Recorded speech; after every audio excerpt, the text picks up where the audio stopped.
Think grass-fed beef is always healthier? Or that grain-fed is the tastier choice? The truth is, both can be powerful for keto and carnivore, if you know the secret that labels don't tell you. Hey everyone, my name is Marc Bates. I'm a metabolic health coach, and this is my video on grass-fed versus grain-fed beef, the keto and carnivore truth you need to know. So let's talk about what the labels mean in plain English, right? Grain-fed, grass-fed, grain feedlot finished, right? This is the U.S. norm, right? Calves are born and raised on pasture with their dams, right? The mother cows, and they spend a stalker backgrounding period grazing, right? That's what they call it. Then they move to a feedlot for 3 to 6 months on a high energy grain ration before harvest, and the harvest time for most beef cows are somewhere between 14 and 20 months of age. Okay, most U.S. beef follows this path. Okay, so if you work that backwards, right? Let's say they're 18 months before they get harvested, 6 months in the feedlot. That means 1 year eating grass, and 6 months eating grain. Okay, grass fed and grass finished. That means 100% grass fed or forage. Forage is, getting hay, because in the wintertime they may not have grass in the fields to eat, right? After weaning, cattle never receive grain and are not confined to a feedlot. They stay on pasture forage, that's fresh pasture or hay, right, until harvest. Legally, USDA FSIS treats grass-fed, right? Two separate words, grass-fed one word with a hyphen, grass-finished, and 100% grass-fed as synonymous words. Only when the animal ate forage only after weaning and had continuous pasture access in the growing season. If grain is fed at any point after weaning, the claim must be qualified, i.e., right, for example, grass finished on grain. Okay? Sometimes grass fed, but mainly feedlot fed and finished. Well, that's basically the typical U.S. system. Most of its life on pasture, but the final few months in a feedlot on grain, right? Extension sources estimate 65 to 85% of a feedlot finished animal's life is spent grazing. The finishing period is a minority of total days. Now, we're going to have one caveat here. While supposedly foreign raised beef, right, beef that's imported in, should follow USDA norms in terms of labeling, they don't always do that. And sometimes, if you're not familiar with who the supplier is or who the store is that you're buying it from, if it says, let's say 100% grass fed, but it's from a foreign country, right, it may not be. Just keep that in mind. Uh, Labeling laws are supposed to be consistent enough when they imported it into the U.S., but sometimes the number of people checking that the label is 100% correct, it just may not be. Okay, so always make sure you know where the beef is coming from. Okay? And you can always ask the butcher at the store. If you're going to a grocery store or someplace like that, the butcher, you can ask. For the most part, they can tell you essentially where the beef came from. They may not know much more than which packing company sent it to them. So just be careful of that. That's one of the reasons why I do like buying either locally from the local rancher, right, who actually grows the beef, or buying from a butcher, because the butcher will tell you who they buy the beef from, where it came in, and how it was raised, pretty much. And they should know. And butchers love telling you where their beef's coming from. Okay. Beef feeding systems. Essentially, there are three types, and we talked about them: grass-fed, grass-finished, and mixed. Right? And there are reasons why you want to buy each one, but the whole idea here, once again, is uh, there is a perception, and it may be true, that grass-fed, grass-finished, right, beef is higher nutritional quality, and that grain-finished beef, which spends the final 3 to 6 months in a feedlot, may not be as nutritious as grass-fed. Okay, but I will tell you the one thing that is part of this is that the grain finished beef, and once again, find a local butcher and talk to him about the beef. What I'll tell you is that grain finished beef have better marbling and often are considered to be tastier and uh, more tender than grass fed beef. Okay?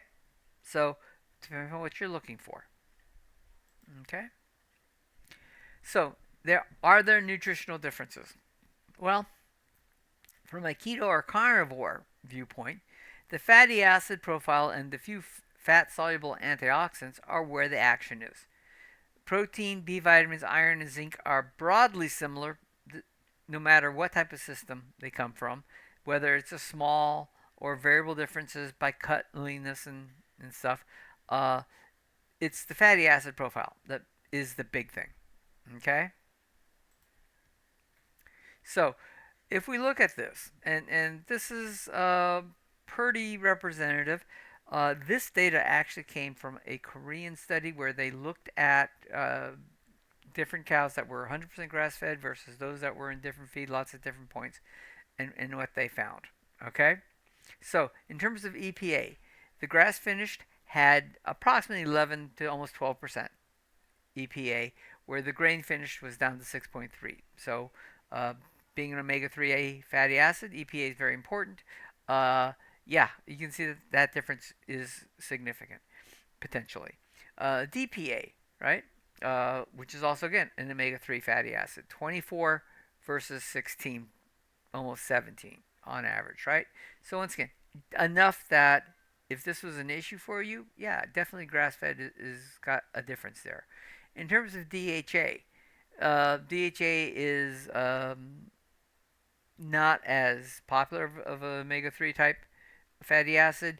5.5 versus 4.2, not much of a difference there, okay?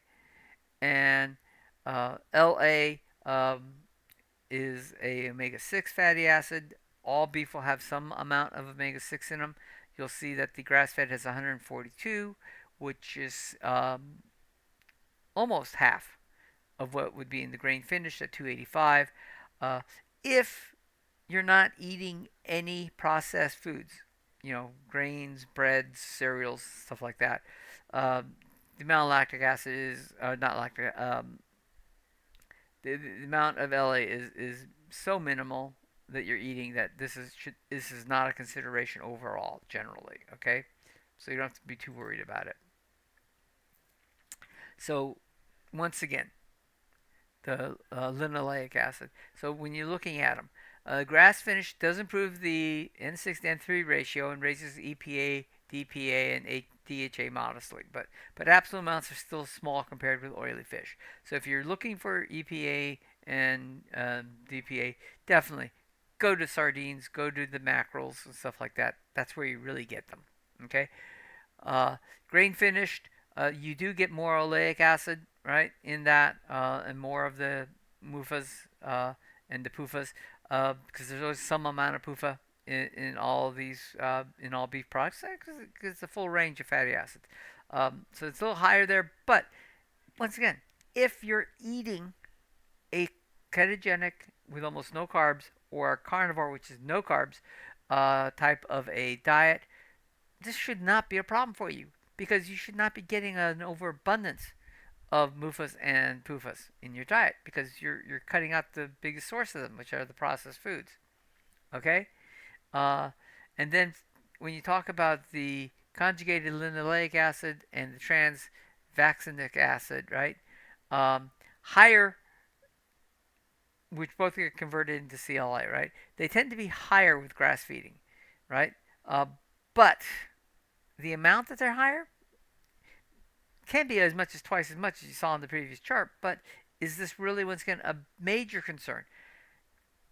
If you're not eating a bunch of garbage, you know, the processed foods, probably not a major concern for you, quite honestly.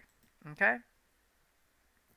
So, when we talk about protein, B vitamins, and minerals, Yes, the protein content on grass-fed is usually about the same. Okay, slight variations, but not a great deal. The B level vitamins, including B12, is also pretty comparable to, no matter the production type. And minerals, you do get a little bit better mineral base with the grass-fed, but a lot of that depends on where the cattle were raised. Some cattle, the grass is not as good as other places, and so um, overall, it's all good. But just understand, this is not the reason you choose grass-fed, grass-finished over grain-finished. Okay, so the considerations here, right? You want to think about things like on the vitamins. Vitamin E, right, is often 3 times higher in grass-finished beef. Now that may be a reason to go to the grass-fed, grass-finished beef.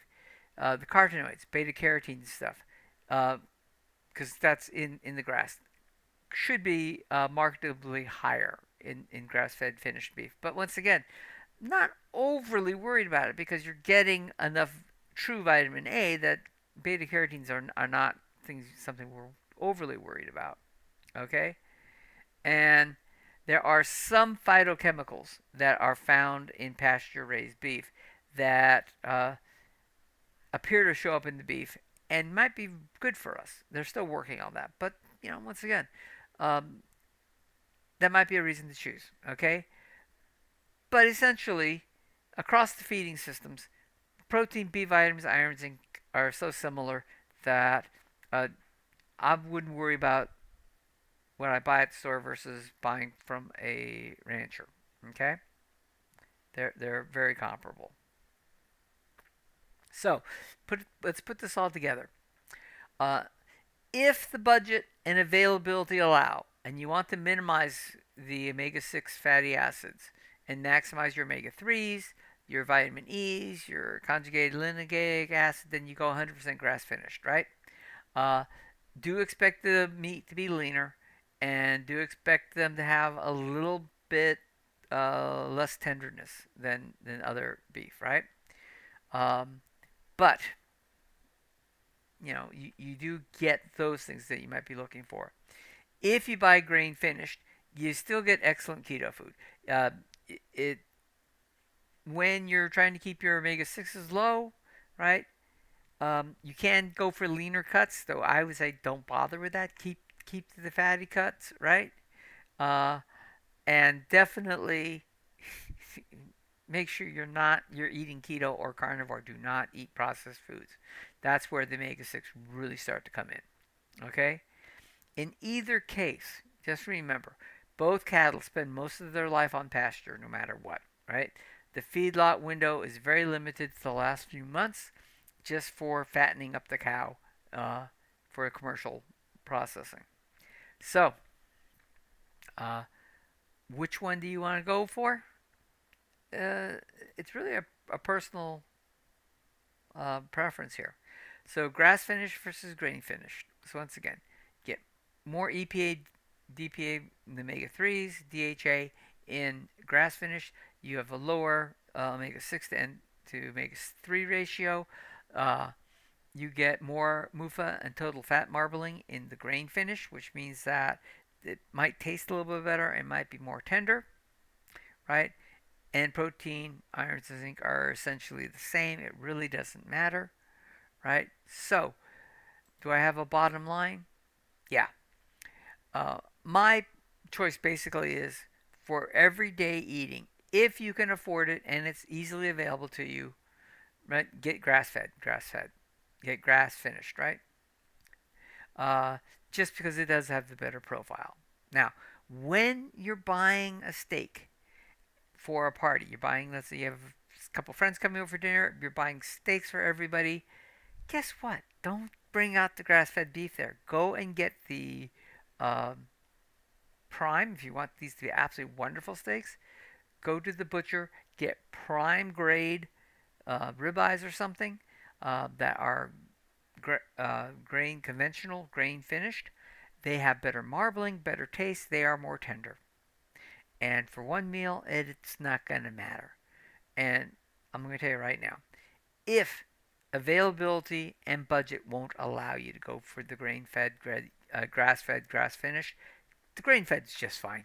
It's absolutely wonderful because you cut out the junk food, right? All the processed foods. Omega 6 is not your problem. It really isn't. You do need some omega 6. So keep that in your life. All right. Thanks for watching. If you have any comments, any questions about this, go ahead and leave it in the appropriate section. This is a community we're in here. I'm here to try to answer your questions. This particular video was a question asked in a comment. So I wanted to give you those answers. I'll do the same for you. Let me know what you're thinking of. Other people will want to know as well. Thank you very much. And as always, if you haven't done so, please like this video, subscribe to the channel, share it with a friend.